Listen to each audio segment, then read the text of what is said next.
So class 11th chemistry last class में हमने Avogadro law को कंप्लीट किया था, ठीक है। उसके बाद हमारा नेक्स्ट टॉपिक था आइडियल गैस इक्वेशन, उसे देखेंगे हम, ठीक है।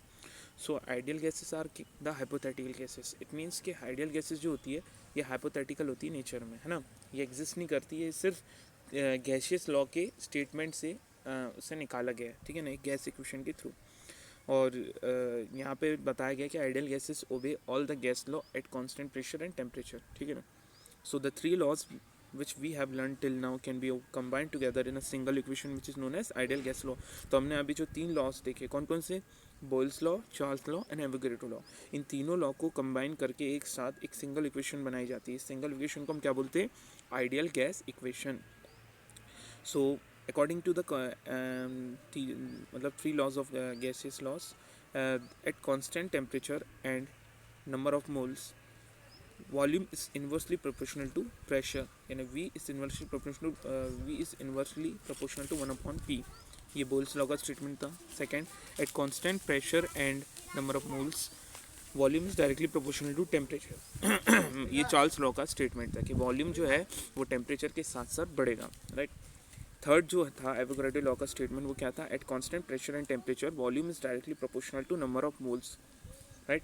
तो यहाँ पे ये कहा था एवोगैड्रो ने कि जैसे जैसे वॉल्यूम बढ़ेगा वैसे वैसे number of moles of gases molecule भी बढ़ेगी, ठीक है ना। सो इन तीनों को जब हम कंबाइन फॉर्म में लिखते हैं तो दैट्स वी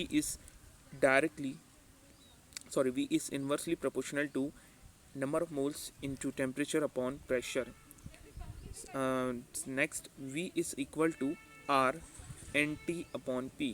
अब ये R क्या है आपका, where R is the proportionality constant. On rearranging the equation 5.16, जब हम इस इक्वेशन को रीअरेंज करते हैं हमें क्या मिलता है, we obtain that P V is equal to N R T. जो प्रेशर नीचे है उसे हम लेफ्ट साइड में वॉल्यूम के पास मल्टीप्लाई कर देंगे।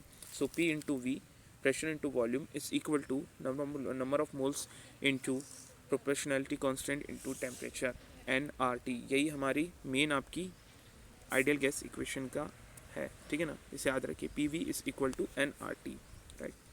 अब रीअरेंज करें हमने, आर को इधर लाया लेफ्ट साइड में तो हमारा पी वी ऊपर चले आएगा, है ना, न्यूमरेटर में, और डिनोमिनेटर में क्या रहेगा, N by N into T. तो R is equal to P into V upon N into T. अब R is called gas constant, यहाँ पे जो आपका आर है वो क्या कहलाएगा, gas constant. It is same for all gases, ये सारी गैसेज के लिए सेम रहेगा। Therefore it is also called as universal gas constant. Equation 5.17 is called ideal gas equation. जैसे कि मैंने आपको बताया P V is equal to N R T आपकी आइडियल गैस इक्वेशन है, और आपका आर क्या है, गैस कांस्टेंट है, और ये सारी गैसेस के लिए सेम रहेगा, और इसे ही हम यूनिवर्सल गैस कांस्टेंट कहते हैं। Next, equation 5.18 shows that the value of R depend upon the unit in which P, V and T are measured. If three variables in these equations are known, fourth can be calculated. From this equation we can see that at constant temperature and pressure, n moles of any gases will have the same volume because V is equal to nRT upon P, and n, R, T and P are constant. This equation will be applicable to any gases under those conditions where behavior of gas approach ideal behavior. Volume of 1 mole of ideal gas under standard temperature and pressure conditions 273.15 Kelvin and 1 bar pressure is 22.710981 liter mole inverse. Value of R for 1 mole of an ideal gas can be calculated under this conditions as follows. So R की value find करने के लिए यहाँ पे एक equation दी गई। तो ये जो इक्वेशन है यहाँ तक के मैं जो आपको टिक लगा रहा हूँ, यहाँ तक की ये नेसेसरी आपको अभी पढ़ना है, ठीक है ना, राइट। यहाँ तक के एक्चुअली में, ठीक है। तो यहाँ तक के आपकी मेन आइडियल गैस इक्वेशन है।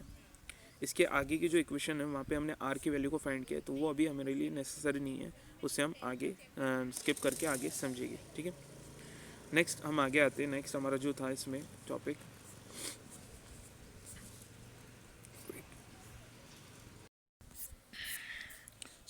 अभी मैंने आपको आर की वैल्यू को फाइंड करने से मना किया था। उसके आगे जो है एक इम्पॉर्टेंट स्टेटमेंट है जिसको मैं यहाँ से स्टडी करूँगा, आपको एक्सप्लेन करूँगा यहाँ से, right.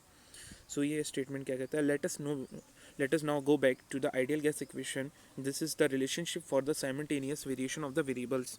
If temperature, volume and pressure for a fixed amount of gases vary from T1 V1 and P2 and P1 to T2 V2 and P2, then we can write P1 into V1 upon T1 is equal to nR, P2 into V2 upon T2 is equal to N R, right.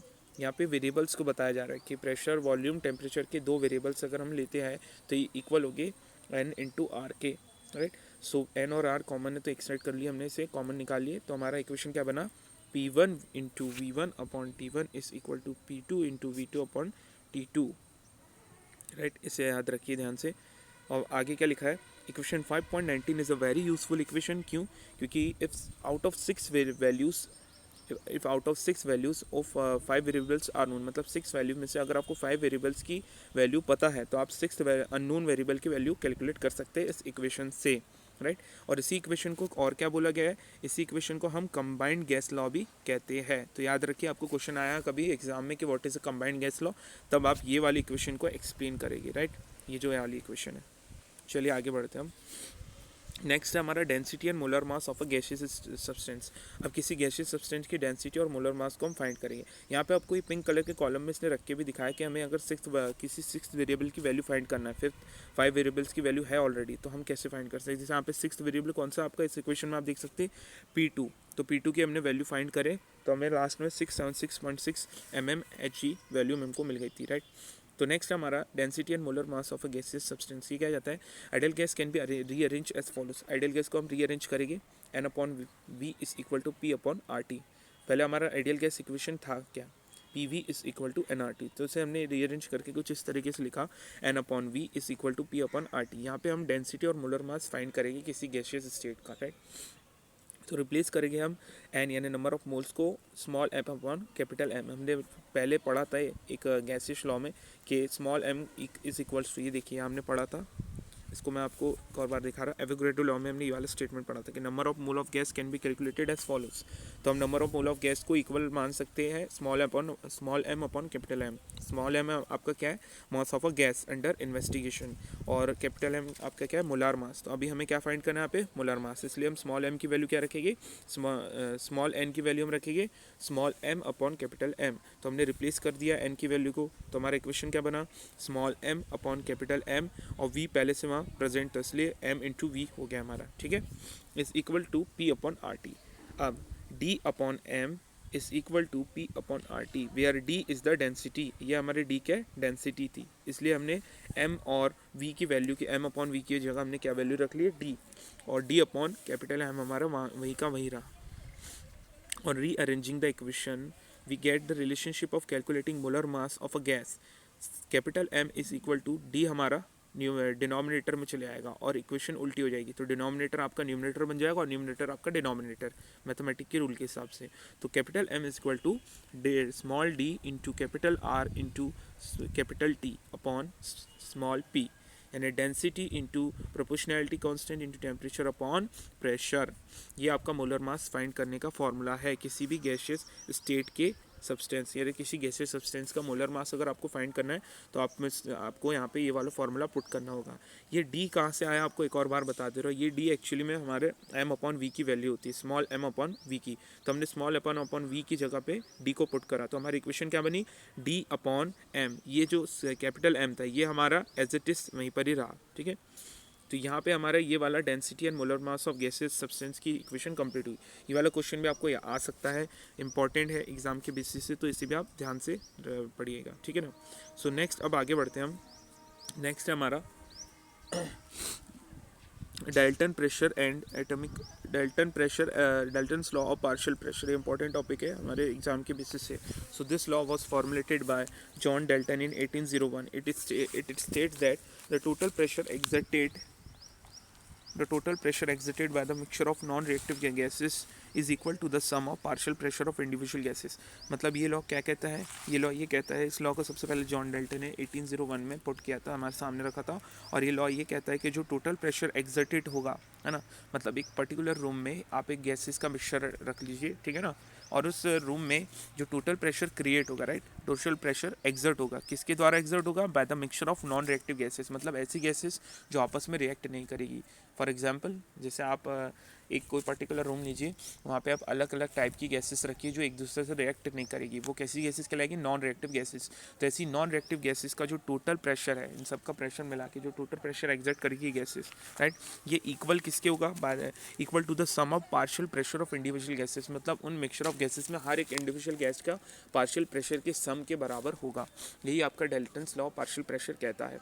That is the pressure which these gases would exert if they are enclosed separately in the same volume and under the same condition of temperature. If a mixture of gases, the pressure exerted by the individual gas is called as partial gas. तो आपका partial pressure actually में क्या है, वो pressure है जो हर एक individual gas exert करेगी, राइट। तो यहाँ पे हमारा डाल्टन्स लॉ जो है आपको मेन इंपॉर्टेंट यहाँ तक की याद रखना है कि आपका ये डाल्टन्स लॉ, ये जो ब्रॉड यहाँ पे लाइन स्टार्टेड है टोटल प्रेशर एक्सर्टेड से लेके यहाँ से जो आपकी यहाँ तक के ख़त्म हुआ है, by the mixture of non reactive gases is equal to the sum of partial pressure of individual gases, right. और हेयर पार्शियल प्रेशर क्या आपका, the pressure exerted by the individual gas is called as partial pressure. Mathematically partial pressure को हम कैसे calculate कर सकते हैं, P total is equal to P1 plus P2 plus P3 up to at constant temperature and volume. मतलब यहाँ पे pressure को अगर आपको कैलकुलेट करना है ना, पार्शियल प्रेशर को, तो आपको हर एक टोटल प्रेशर को मतलब कैलकुलेट करना है, तो आपको हर एक इंडिविजुअल पार्शियल प्रेशर को इक्वली सम करना होगा इनका, राइट। तो यहाँ पे पी टोटल क्या आपका total pressure which is exerted by the mixture of non reactive gases, और P1 P2 P3 ये आपका क्या है, इंडिविजुअल प्रेशर है, मतलब पार्शियल प्रेशर जो हर एक पर्टिकुलर गैस ने एक्सर्ट किया है। और याद रखिए सारी गैसेस नॉन रिएक्टिव है। और यहाँ पे टेम्परेचर और वॉल्यूम कैसा रहेगा, कांस्टेंट रहेगा। तो आपको ये वाली लाइन याद रखनी। तो डाल्टन्स लॉ पार्शियल प्रेशर में आपको वो लॉ का पोस्टुलेट और ये वाला आपको याद रखना है, ये जो लाइन मैंने आपको अभी डिक्टेट किया हो। अब where P total is the total pressure exerted by the mixture of gases, P1 P2 P3 etc. are the partial pressure of gases. Gases are generally collected over water and therefore are moist. Pressure of dry gases can be calculated by subtracting vapor pressure of a water from the total pressure of a moist gas which contain water vapors also. Pressure exerted by saturated water vapor is called as aqueous tension, and aqueous tension of water at different temperature is given in the table. So हमें किसी dry gas का अगर pressure total find करना तो हम क्या करेंगे, total pressure exerted by the gases is minus aqueous tension से उसे माइनस कर देंगे, ठीक है ना। तो आपको यहाँ पे तो जो मैंने आपको टिक कराया हो, P1 is equal to P total is equal to P1 plus P2 plus P3 at constant temperature volume. यहाँ तक कि आपको याद रखना है डाल्टन्स एटॉमिक थ्योरी में, sorry Dalton's law of pressure वाली थ्योरी में। आगे आप देखते हैं partial pressure in terms of mole fraction में से बताया गया है। तो ये वाला जो टॉपिक है आपको ये वाला इक्वेशन मैं आपको नेक्स्ट क्लास में एक्सप्लेन करूँगा। तो आज के लिए सिर्फ इतना ही, नेक्स्ट क्लास में मिलते हैं। Thank you so much.